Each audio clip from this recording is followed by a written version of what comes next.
होळी रे होळी पुरणाची पोळी असे म्हणत आनंदाने साजरा केला जाणारा हा सण रंग, उत्साह आणि एकोपा वाढवणारा असतो. बुलढाणा जिल्ह्यातही होळीचा उत्साह शिगेला पोहोचला होता.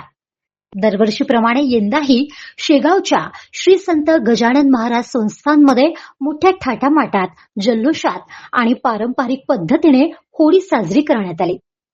लहानग्यांपासून ज्येष्ठांपर्यंत सर्वांनीच या सणाचा आनंद लुटला. सायंकाळी संस्थानसह शेगाव शहरातील धनगर नगर, शिवनेरी चौक, गांधी चौक सह ठिकठिकाणी होळी पेटवण्यात आल्या. स्त्रियांनी होळीचे मनोभावे पूजन करून नैवेद्य अर्पण केला. यानंतर गाण्याच्या तालावर अनेकांनी ठेका धरला.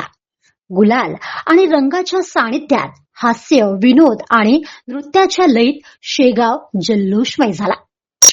एकोप्याचा, आनंदाचा आणि रंगोत्सवाचा हा सोहळा कोळी बांधवांसाठी वर्षानुवर्षे परंपरेचा भाग राहिलेला आहे. गाव माझा न्यूज करिता प्रवीण मोरे, शेगाव, बुलढाणा.